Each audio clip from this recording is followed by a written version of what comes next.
Today, our interviewee for the Apex is Peter Sutcliffe. With a remarkable racing career during the 1950s and 60s, including 4 editions of the 24 Hours of Le Mans, he has raced some of the most iconic and desirable competition cars ever built, including an ex-work Jaguar D-Type, one of the original 12 lightweight E-Types, GT40s, the Aston Martin Project 214, a Ferrari 250 GTO, and indeed the beautiful Ferrari P4, amongst many others. Today, we're going to talk a bit about how he got into motorsport, some of the great cars he's owned and raced, hear what it's like racing at Le Mans in the 60s, and hopefully hear a story or two about the fun and camaraderie of racing in that period. Peter, thank you so much for joining us, and let's begin. Yeah, sure, I'm ready. You started racing in the mid to late 50s in an MG and a Fraser Nash. How did you first get into racing, and was motorsport something you were interested in from a young age? Actually, no, Charles. I have to say that, my first recollection of cars at all were my parents' 2 cars up on blocks in the garage during the war. My only involvement with them at that stage was at one time finding a tin of red lead paint and painting a good part of my father's standard Flying 20 in that colour, for which I remember being admonished, to say the very least. But it wasn't until, cars started to be out on the road again that I was really concerned about them in the least. But what actually tickled my interest in motorsport altogether was I was at school and somebody had left lying around one of the motorsports. It must have been about 1952, I would think. And there was a most stirring picture of somebody going absolutely flat out in a pre-war Aston Martin, probably at a Club Silverstone meeting, I would have thought. And I thought, God, that looks like jolly good fun. And it sort of woke me up to cars and driving and the general movement away from horses, in which my sister was very expert and which I'd been dragged in, almost a sort of a supernumerary. So we had, my father had just bought the previous year, 1951, a Series 1 Land Rover, which in fact I still have here in the garage outside me. And on that I started driving round the fairly restricted grounds of our house in Yorkshire. But, I mastered the techniques of actually handling, a vehicle. It had, of course, a crash change from first to second, which I got my hands and feet around eventually. And from then on, I was really seriously interested in cars. My parents had both bought the 2.6 litre Lagondas of the early 50s. My mother had a drop head and father a saloon. And those were the first sort of performance cars, if you could call them that I ever drove. And of course, always under the strictest supervision of my parents. But I seemed to sort of fall into them quite easily. But that's how it all started. And then when I left school and had to get to university over in Leeds from where I was living in Huddersfield, my parents bought me a second-hand TD MG from a garage in Bradford. It was about 2.5 years old, I suppose, and had been fairly well thrashed. But we had a very good engineer at the mills who rebuilt the engine for me, and that was my wheels for the next few years. And honestly, Charles, I don't believe it was ever actually stone cold. I was just in it the whole time when I wasn't actually sat at a desk or running around on a hockey pitch or whatever. That really taught me a great deal about roadcraft and car control, because I was always going a bit too fast, although that's a relative speed when you're in a TDMG. But I did spend what bit of money I had on making it go faster. And it was the very first car I raced at Aintree in a BARC club meeting in, I don't know where it was, 1950, I don't know, 6 maybe or 7. Anyway, you'll see the records if you need them. And I had a super day out, gave a third in my race, which was won, as far as I remember, by a certain McGuinness Island, as he was known then, in a Riley. But I was hooked. I thought, this is just absolutely great. Brilliant. And then how did you end up getting the Fraser Nash? That was actually a 21st present from my parents, although they didn't realize it or choose it themselves. I'd been competing against it at a lot of small events, hill climbs and sprints and so on. And it was owned at that time by a chap called Frank Elliott, who lived up in the north. And I thought, that is the most amazing car. I have just absolutely got to have it. And cheeky little chap that I was, I did a deal with Frank over the phone, and I drove up to Middlesbrough, I think, wherever it was he lived, with my TD and did a part exchange for it. Drove it back to Yorkshire, arrived back in time for supper, and my parents said, "What's that outside?" I said, "That's my 21st present." Well, you can imagine the shock horror of that.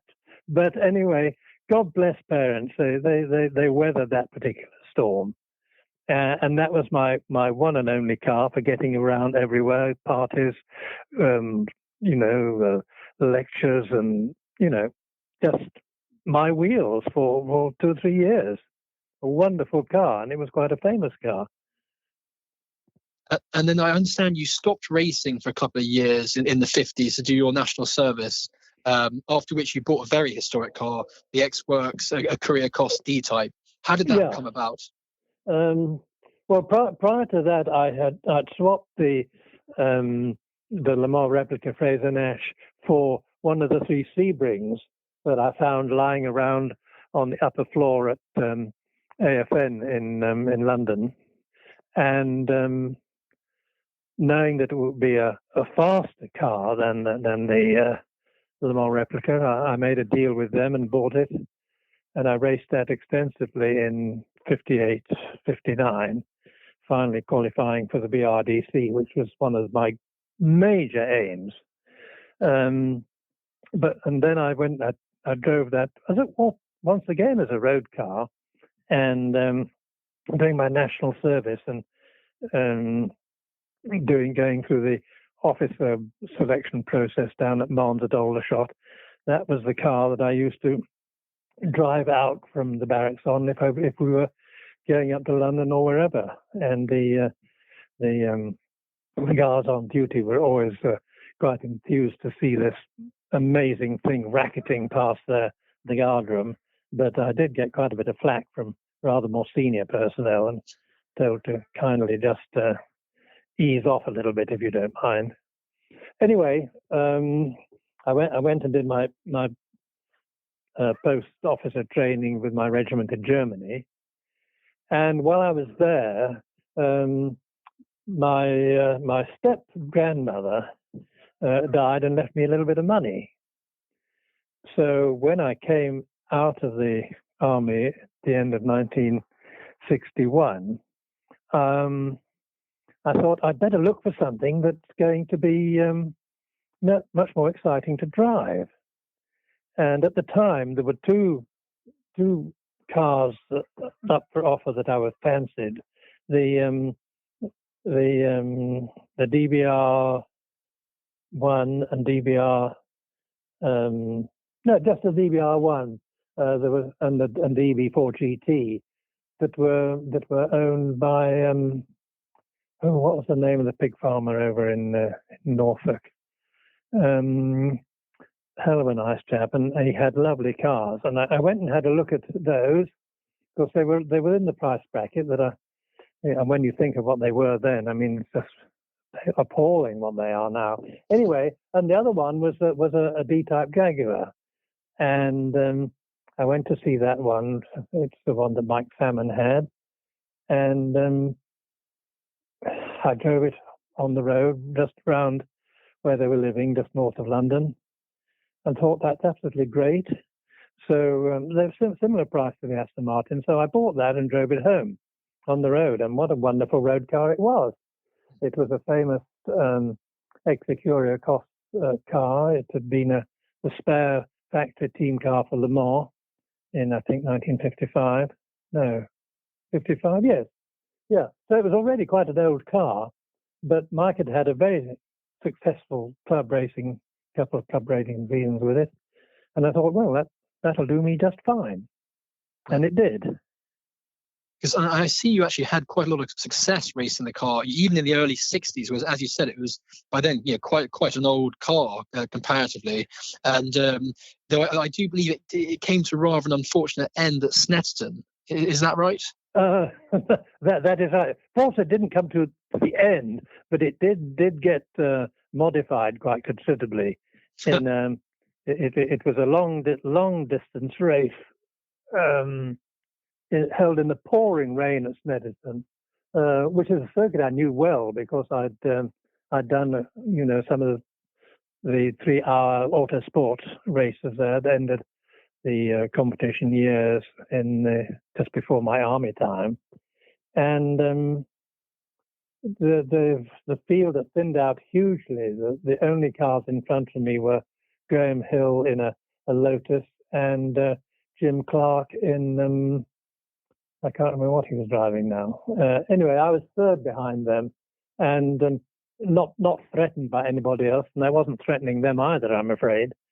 But coming down the Norwich Straight, which is a long straight that finished up at the hairpin, a stream had suddenly broken through a large puddle that had been on the side of the track and had really flooded the road just when I was at the braking point for the hairpin. So the rear of the car was light, and it got away from me, spun round and charged backwards towards the infield. And I remember looking over my shoulders, which I could do quite easily in those days around the fin, and I saw it was heading straight for a Marsor's Point, which in those days was just a mound of earth with these two chaps standing behind it. And I remember quite plainly watching them shifting first to one side, then the other, as they tried to decide which side I was going to hit this thing on. Anyway, I hit it backwards, still going pretty fast, and I was thrown out onto the track. I wasn't really hurt at all. There was a crack on my crash helmet, but I was basically fine. And the car barreled off to the other side of the track and looked very sorry for itself. Oh dear. Anyway, I got driven back up to Yorkshire by Jimmy Bloomer, who was another well-known Yorkshire Northern driver. And he dropped me off at home. And a week later, I went down to pick it up. Of course, I'd gone there in a Land Rover and trailer. And the Land Rover and trailer were standing in the deserted paddock at Snetterton. Some kind of friend had loaded the Jaguar back onto the trailer. And I drove it off to Jaguars in Coventry and left it there over the weekend. With a note stuck on it saying, please fix it. Anyway, wow. I had a phone call a few days later from Phil Lever, who was running the service and that side of Jaguars at the time. And he said, Peter, I'm sorry, we actually haven't got the time or the parts or possibly even the skills to straighten this one out, but we'll give you all the extra bits and pieces that we've got from D-types that we've assembled over various years.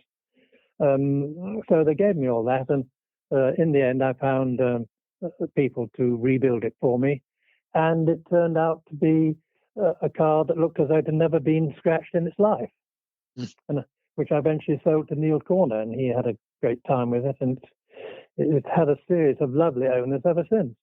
Fantastic. And then I believe you were offered one of the 12 lightweight E-types by Jaguar, and began a few years of unbelievably cram-packed racing with a lot of success, including, I think it was outright victory in the 1964 Prix de Paris at Monterey. What was it like as a privateer racing? You make it all work? Well, it was very nice that I was offered one of these lightweights, because I'd already been entered for the big Easter Monday Goodwood meeting, which was when the British motor racing season started. And I was in the paddock, but with no car to drive. And Mr. England approached me and said, would you be interested in having one of these lightweight cars? And it was the time when Graham Hill, was just beating Mike Parks in the GTO and that sort of thing. And I thought, well, yes, please, definitely. So they built one, and I picked it up from the factory in the middle of the year, and I was hugely happy with it. It was a wonderful privateer's car. It was strong, reliable, easy to fix, and a beautiful handling car. And that was how I was able to have, the measure of success that I did. Yeah. And I remember looking at the stats for when you were racing during that period in the Jaguar, and it was quite remarkable. You were racing pretty much every week, around Europe and in the UK. What was it like going from race to race meeting like that? And then how did it work with, I think you had John Pearson helping you out on the mechanical side. Yes, dear John Pearson was a hugely important part of my racing life ever since I got the D-type Jaguar, because when I had my first race in it at Snetterton, not the one in which I bent it, John Pearson, who I had no knowledge of, came up to me in the paddock and said, can I help you with the car? Can I do anything? So we got chatting and talking together, and we seemed to like each other. So that morphed to him being the chap who looked after the cars when I wasn't looking after them, and would always go to race meetings with me, whether it was in England or on the continent. I bought a lorry, a Perkins P6 diesel comma, which took the Jaguar very nicely, and we drove all over Europe in that, going to meetings, coming back to England, going out again. It was a time when it was so easy to do that sort of thing. In the very earliest days of my going on the continent with the Fraser Nashes, we used to fly them over with what was called the air bridge, I think, or something, from Southend to France. But in the lorry, it was, onto the ferry, across the channel, and off we'd bounce at sort of 55 miles an hour around to Europe with the Jaguar in the back. And because it was such a strong car, it was a car that was not expensive to race, as long as you didn't blow it up or smash it up, which I was lucky enough not to do. Brilliant. And so with things like starting money and prize money, and not living a wildly extravagant life, it was possible to, have something in the bank at the end of the year. Yeah, amazing. And times have changed now. I think you'd be lucky to have money in the bank as a privateer in any sort of form of motorsport, but there we go. And of course, racing in Africa has also been a key part of your racing career. Indeed, you had a lot of success out there, including a class win and second overall, I think, partnered with Dickie Stoop in the Kyalami 9 Hours. What made racing in Africa so special for you? It came about actually through David Piper, who obviously I was consistently coming across in all the English and some of the European races that I was in with the E-type, and he had not a season, but he went out for the 9 Hours one year to Kyalami, and the chap who ran the whole show, Alex Picknote, said, "Can you find 3 or 4 more people who'd like to come out and do the 9 Hours and maybe stay on and do what was called the Springbok Series, which David actually had never done. He'd always gone back after the 9 hours, having won it with his GTO. And so Alex contacted me and asked me if I'd like to come out, and we did a deal. So I put the car on the boat, which is what one did in those days, and out to Africa it went. And I had no previous experience of Africa, but I had such a wonderful time when I was there. They were so hospitable, so kind, so relaxed, and yet efficient and effective about the way they ran things. That I thought this is a wonderful way to go motor racing. Yeah, and indeed you ended up moving there, I believe, back it was 67, permanently. Yes, I did. At the end of 67, that's right. I had decided by then that I wasn't going to go back into the family business world that I could have been involved in, and which I'd sort of studied at university and so on. And I thought I'm going to go make a life out in South Africa, and so I did. I went out there. I got a job with an engineering company, and said goodbye to racing, other than acting sometimes as an official at Kyalami for their racing days. Yep. Just so that I sort of kept abreast of the few people that I knew in racing in South Africa. Yeah. And you mentioned David Piper. After your E-Type, I believe you bought actually my favourite Ferrari 250 GTO, chassis 4491 GT, which was David Piper's. I think he turned it into a bit of a hot rod with a cut-down roof and a number of other changes. I must admit, it looked fantastic in your customary dark green with the Lure roof and with the headlight covers. What was it like racing that GTO in period? It was a lovely car. It was David's second car, and it was very fast. Everything that he had done had improved it. He had his amazing mechanic called Fax Dunn, who I think was an ex-Etonian, although you wouldn't have realized it.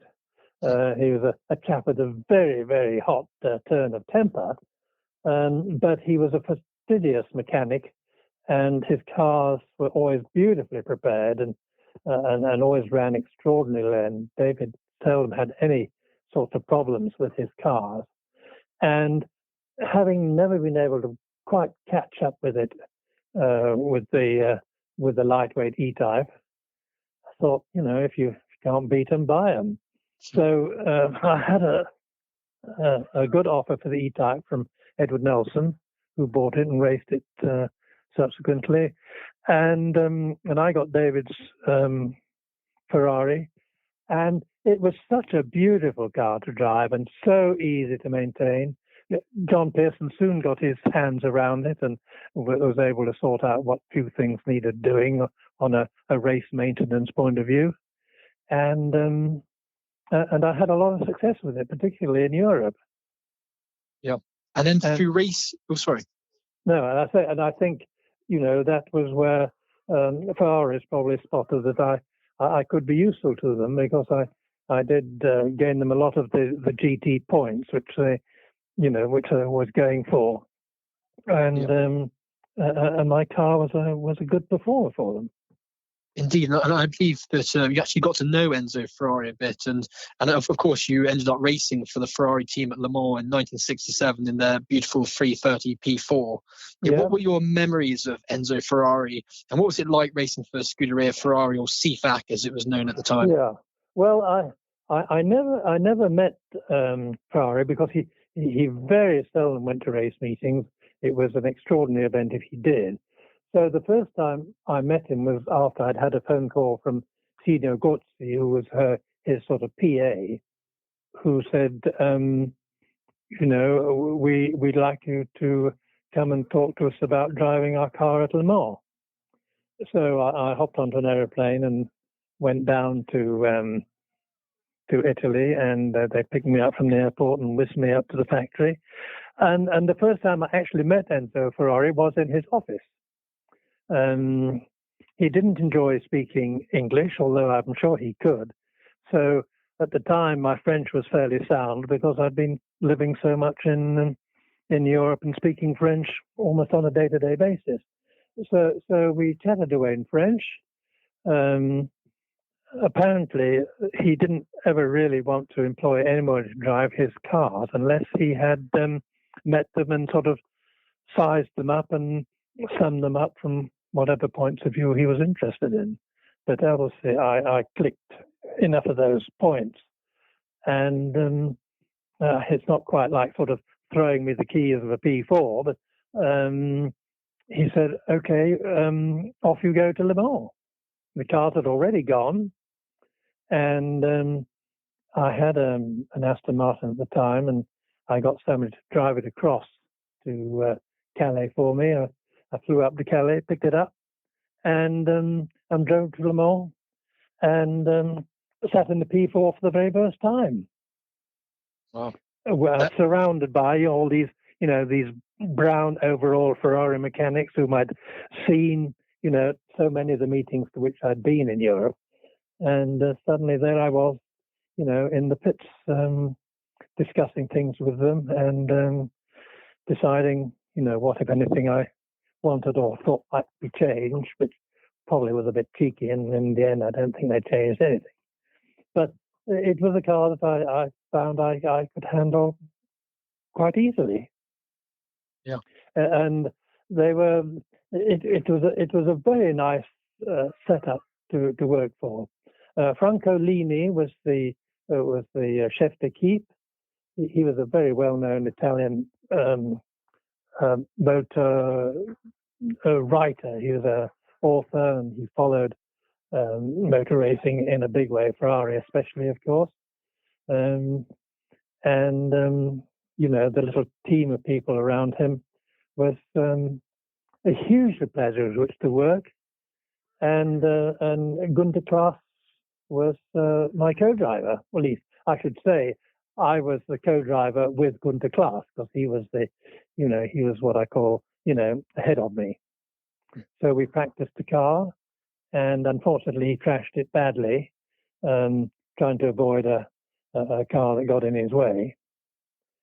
And Ferrari overnight flew up a 14-man team of bodybuilders and so on from the factory, and they put it all together so you would hardly know that it had been bent. It was pretty damaged around the front, and this took them, a fair old time. But they got it together, and the organisers allowed Gunter Klaas to take it out on the morning of the race, which is normally unheard of, just to make sure it was running in a straight line and would get around the circuit. What they hadn't done, unfortunately, as mostly happened after cars had been well exercised in practice, was to change engines so that you had a new one for the race. But they didn't do that with ours, and that ultimately was the reason for its demise, because the engine failed, which is most unusual in those sorts of cars. But one of the timing wheels that drove the camshaft train had been incorrectly hardened, and it failed. And it was the camshaft that also drove the fuel injection pump, so that was the end of the engine. Oh. Gunter Klaas was driving when it happened, and it wasn't anything that either of us drivers could have done anything about. But I was hugely disappointed to have not finished, because we were doing well. Yeah. But it was huge fun. Yeah, I can imagine. And obviously, before 1967 in the Ferrari P4, you'd raced the three previous years as well. And actually, some of my absolute favourite cars. First was in '64 in the Project 214. Again, glorious car. Then it was the Scuderia Filippinetti Shelby Cobra. Again, I've got a Cobra. Car. Oh, really? And then the GT40, again, Scuderia Filippinetti GT40 66. And I raced Le Mans 4 or 5 times just in historic cars, including my Corvette and so on. And it really is a pretty magic place. Was there a particular year that stands out for you? And what made Le Mans such a special event for you? It is a special event. It's an astonishingly rigorous test of a machine. And you've got to be both fast and mechanically sensitive to get a car round Le Mans for 24 hours. It's almost impossible just to get into a car and drive it, thrash it flat out for 24 hours long Le Mans. It just is so unforgiving. It is, or was in those days, the most wonderful circuit and amazingly fast in all sorts of super places. I mean, I did 200 miles an hour down the straight in the Aston Martin, Wow. which was a pretty good effort for the Aston Martin. The Ferrari actually wasn't that much faster, but it was fast around the circuit because it was just, technically more up to date. But there's just an atmosphere to Le Mans that is sort of intoxicating. You've got to be careful that you don't get carried away by it all, of course, but just being on that track with 250,000 people watching the race and studying the form, and the challenge of driving a superb car and keeping it going for 24 hours is, to me, absolutely captivating. Yeah. And I've got to ask, because I've got a Cobra myself, and I'm a big fan of the Shelby Cobras. Why was the Shelby Cobra so bad? It was awful, Charles. It was absolutely awful. It was before Shelby and his team had tamed what they called the Cobra. It was a savage thing. It was just an awful drive. It was like a brick. It went fast, but it didn't have any of what the American would call roadability. So you came to a corner and you were all at sea. It had a sort of dead steering, a very sort of stiff suspension, which was, it wasn't floppy, but it was so stiff that the car would hop around. And it was, it was, I think, probably the car that I least enjoyed racing. And I have to say, I was delighted when it blew up in the middle of the night when my co-driver was driving it, so I didn't even have to walk home. But it was a Filipinetti car, which had been organised for me by Ford, and so Filipinetti asked me to drive his GT40 the following year, which is how I got to Le Mans in '66 with the GT40. Absolutely, and I believe that you owned 2 different GT40s yourself, and again, quite a lot of success in them. Yes, I did. No, they once again were a wonderful privateer's car because they were so strong. They were lovely cars to drive. Unfortunately, the one problem with them, their Achilles heel, was the Ford 289 engine, which in those days had not been adequately developed to withstand the sort of stresses that we were trying to put through it. So you were always having to drive with your eye on the gauges to work out when things might have been starting to go wrong. And but they were cheap to fix if anything went wrong in those days. I mean, I dread to think what it would cost to get one re-engineered now. But I did enjoy very much the first one, which was a conventional coupe, I suppose you would say. And I went to Ford Advanced Vehicles the following year, and there was one of the open cars sort of abandoned in the workshop. Of course, they made 3 of those in 289 configuration. And I said, what about you preparing that one for me? So they did. And I drove it in all the prototype races because it was classed as a prototype.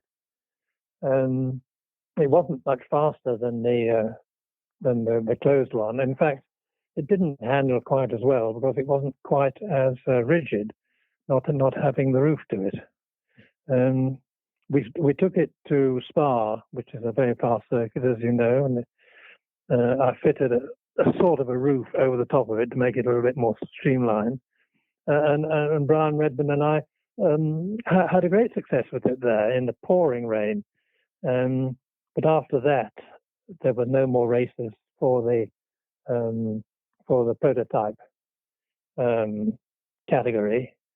So I bought an old tub from Paul Hawkins, who was a good mate, coining the market in sort of GT40 bits. So I bought a tub, cut the top part of it off, and grafted it onto the chassis of 112 and made it into a conventional GT40.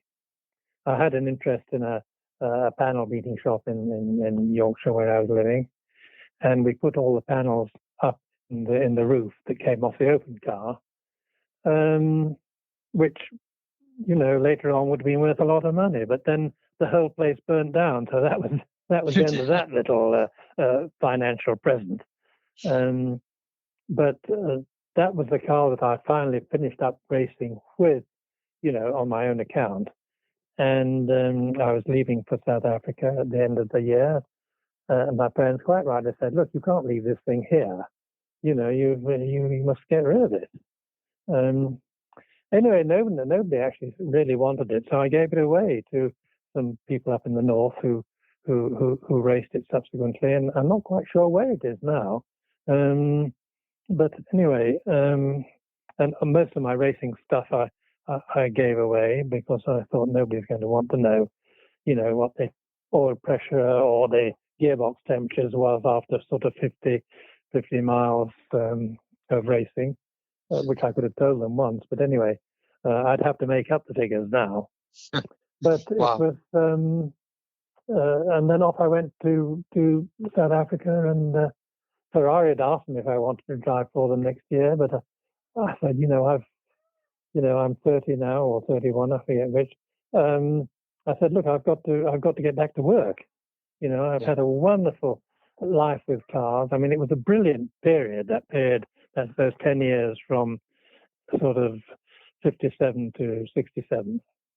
Wonderful, dangerous years, which for me was the excitement.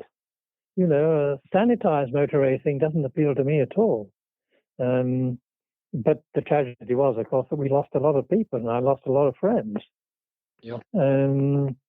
But that was the flavour. Yeah. That was the flavour. Interesting. Hearing you talk about it, obviously, it sounds like there was a lot of camaraderie and the fun with the other drivers and mechanics. Beyond the actual racing itself. Who were your favourite contemporaries back then? And do you have any good stories that stand out?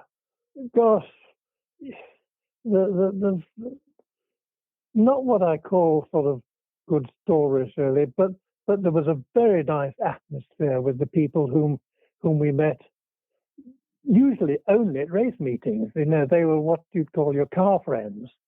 The chances of socializing with them on a more general basis was difficult because we were living all over the world.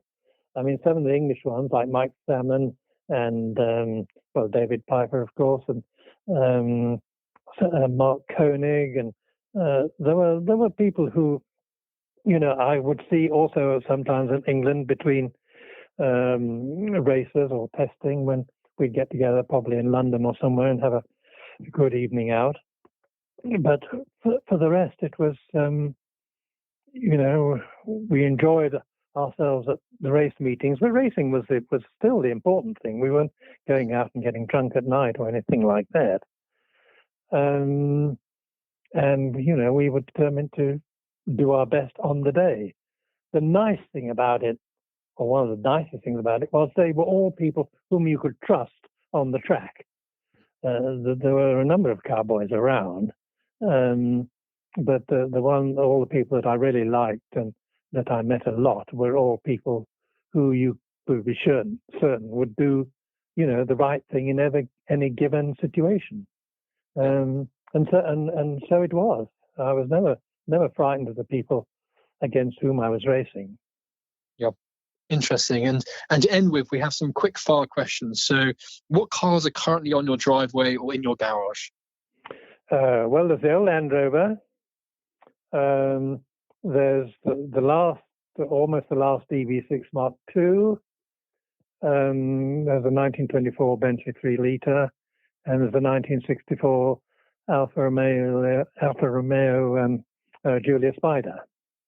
All cars which are eminently practical. Each of them does something different, but between them they completely cover all my current interests in driving. And so you don't have a modern car? No, Liza has a 325 BMW Cabriolet, which is a wonderful car and to which she's absolutely devoted. And that's a car that is sort of every day. Fantastic. And then favourite circuit? Favourite circuit? It's got to be the Nürburgring. It's got to be the Nürburgring. I drove around the Nürburgring first when I was with my regiment in Germany, and our MO, Dick Rains, was a great car man. He had a Porsche 356 or something or other, and we said let's go to the Nürburgring. It wasn't all that far away from where we were stationed, so we went in his car. I didn't think the one I had.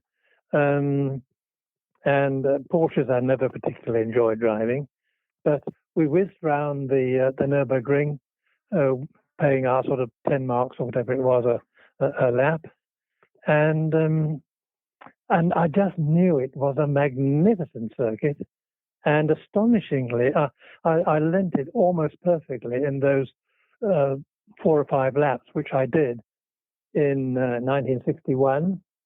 Which stood me in huge stead when I first went there with a racing car, 2 or 3 years later. But a wonderful test of car and driver. I loved Spa because it was so incredibly dangerous, and it really, really kept you sharp. Yep. I think that of all the people we've interviewed, pretty much every single person has said Spa as their favourite circuit, which is interesting. Yeah. And I think the next question you've answered this, and I know that the worst car you've ever raced is sounds like the Scuderia Filippinetti Shelby Cobra. But what's the best car you've ever raced? Gosh, the best car I've ever raced. That's a tricky one.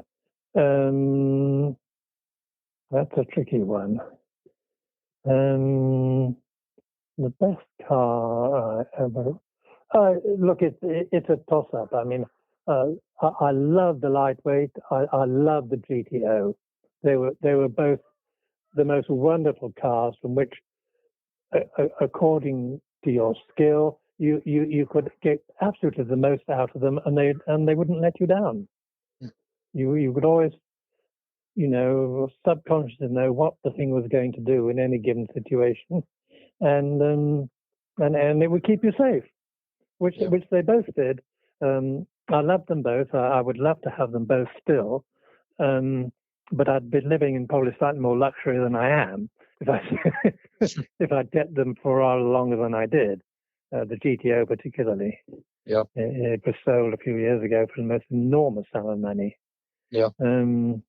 But there you go. It's racing was a wonderful experience in my life. I was lucky to race when I did in such an exciting time, and still be able to achieve it without spending a great deal of money. In the whole of the years I was racing, I never had very much money involved, and suddenly when I gave up in 1968. The sort of money I had tied up in my little team would probably have just about paid for a gearbox rebuild in cars, which suddenly became astonishingly complex and expensive, and required high levels of maintenance. Yep. I just escaped that, and that was just my good fortune. Yeah, well, certainly in my eyes, that you managed to race in the absolute golden era of certainly for me at least, that GT period of the early 60s. It's just superb. And my last question is, what's your most memorable racing moment? I suppose probably the first time I stood on the podium at the top of it and heard the national anthem played for me. Wow. And Do you that, I remember think, where that was? That I think was at Spa. In which car? Which was it? It was the was it the E-Type? God, no, it was either the E-Type or the Ferrari. I can't remember which now. Well, both. It's a long time ago, Charles. Both superb cars. Well, Peter, thank you so much for your time. It's been great hearing some of your stories, and I have to say I'm horribly envious, in a good way, of your racing period. I think those are the cars I love these days, and I only wish that I could have been around to maybe tag along to some of your racing back then. But thank you so much. That's been absolutely superb, and hope to see you again soon. Okay, good. Brilliant. I look forward to meeting you, Charles. Absolutely.